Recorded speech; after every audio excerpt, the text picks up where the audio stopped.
that binds people working within the ministry to adhere to. So this was one of the pains that he has addressed and he has mentioned. So what is your point of view on that? That's not true. I was a deputy minister and I was being paid 11,000 Egyptian pounds. Right? And compare me with the lowest paid person in the ministry is getting 600 Egyptian pounds. I mean the fresh graduate. Having this over this would give you a ratio of 1 to 20. Right? The scale is within the reach. 35, right? yes. And the Ministry of Culture was not like other ministries, like Ministry of Mass Communication, for example, or Ministry of Petroleum. We were not having this kind of luxurious offering from ads, for example, or other source of income. So we have been living on the border line.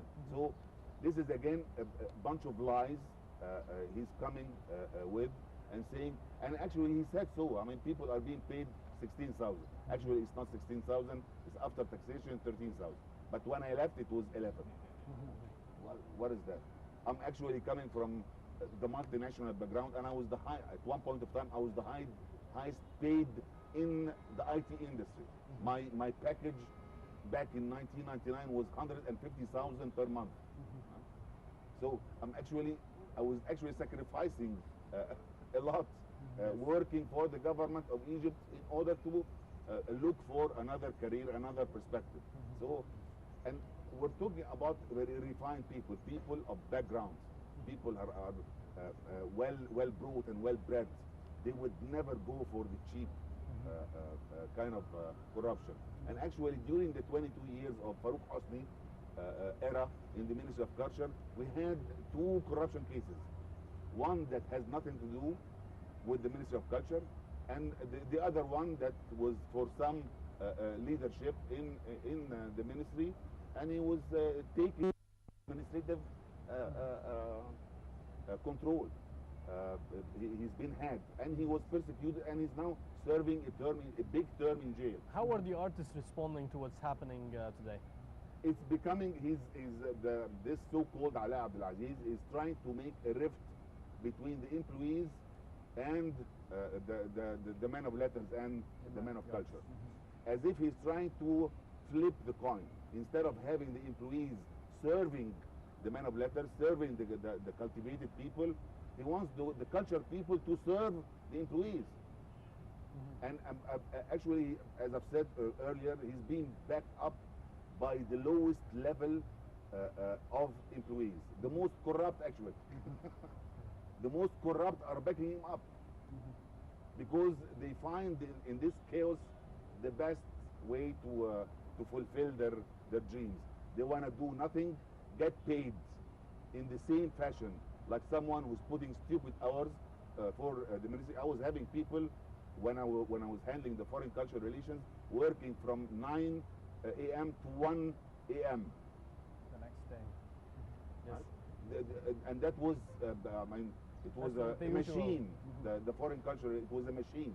Are there any initiatives on the table today, maybe to discuss this matter with the Prime Minister and find a resolution, maybe a replacement or even a stance? The Prime Minister.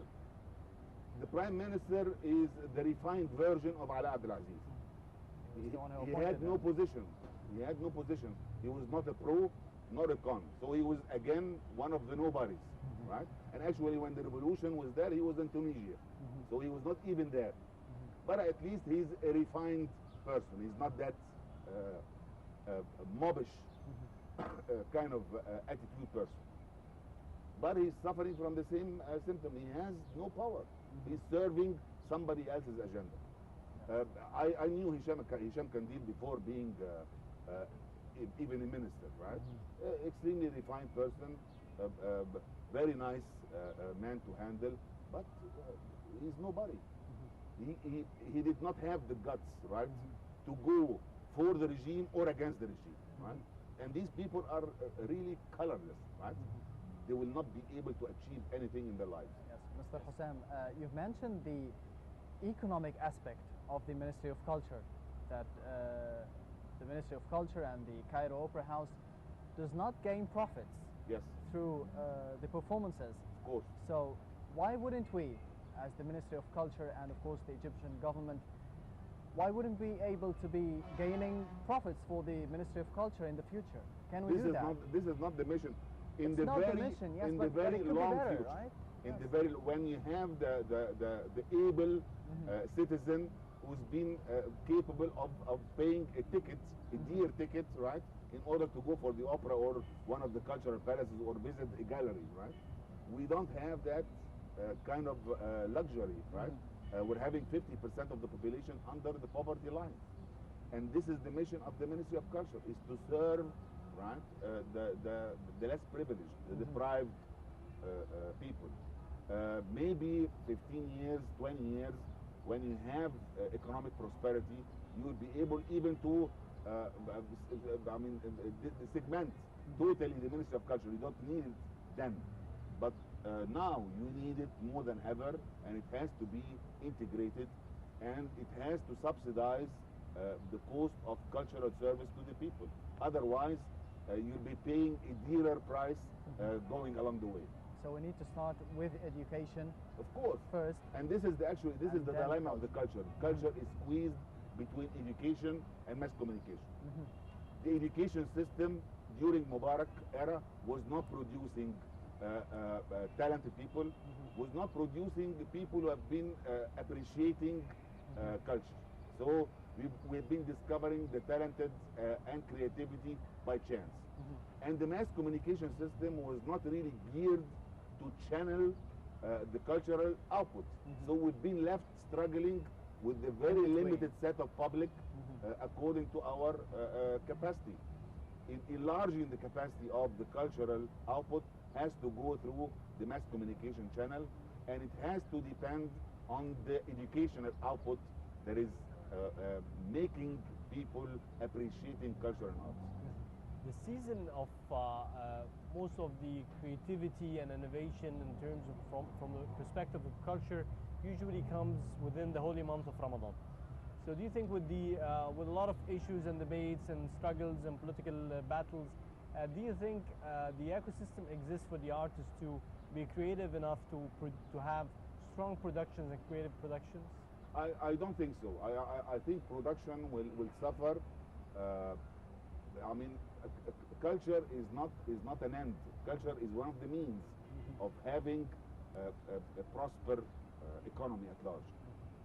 So economy is suffering because of the political system. So culture as an economical indicator will suffer as well, and the production will suffer. So, and this is actually their target. The faction target is to completely let the culture of Egypt, which is totally alienated to their culture, fade away and die. Mr. Hossam, we know that the Cairo Opera House is responsible for promoting cultural performances, of course, in Cairo and mainly Egypt. Not only as a in whole. Cairo. Yeah. They have the mandate propagating fine arts all over Egypt, but we have another opera house in Alexandria, Said Darwish Said Theater, Darwish, yes. and we have another opera house in Damanhur, and there was at least 2 in the funnel in Tanta and Mansoura as well, to be elevated as an opera complex. Yes, but do we need more publicity after the revolution to be publicizing the performances of the Cairo Opera That's what House? I've said, and the mass Alexandria? communication. Actually, we have been Yes. giving, during Mubarak time, we have been giving all the cultural outputs, especially the opera programs, for free, right, to the ministry that you both represent. But they have been airing it at 4 o'clock in the morning. Yes, especially ballet dances. Yeah. I can remember that. Yes. And I was interviewed in ballet, Fan el Ballet, at least 4 times. People were watching me at 4 o'clock in the morning. Special audience at 4 a.m. Definitely. And this is what happened. We have paid the price of Mubarak regime handling the culture as something to be put aside. Yes. And actually he was raising and giving all the space for the Islamists, right, to have themselves deeply rooted within the Egyptian culture. And we're paying the price now. Yes. So nobody can give Mubarak a credit for that. It was one of the most tragic and strategic mistakes that Mubarak has committed, and nobody can forgive him for that. Mhm. What should be a development plan for this area Of in course, the but, coming period? but we have to get the national state back. We have to get the country back. But having a plan for the culture now with the brethren.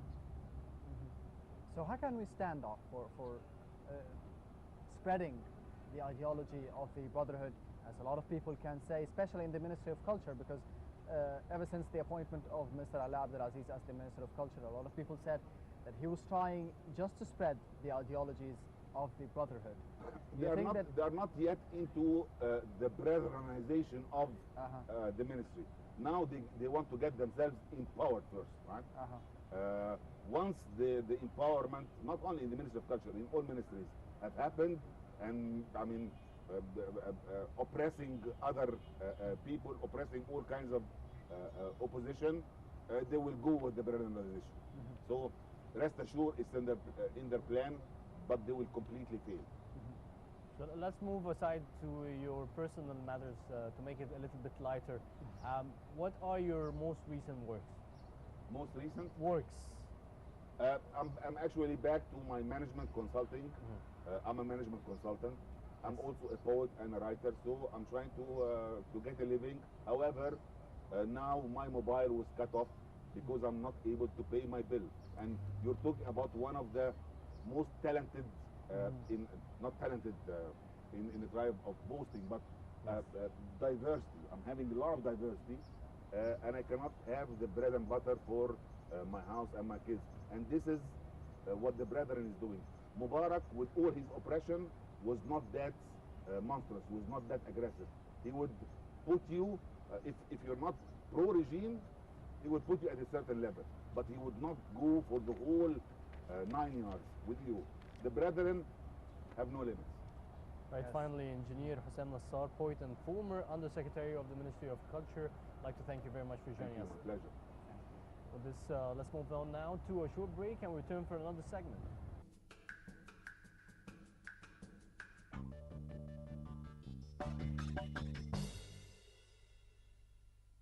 With the aim of raising awareness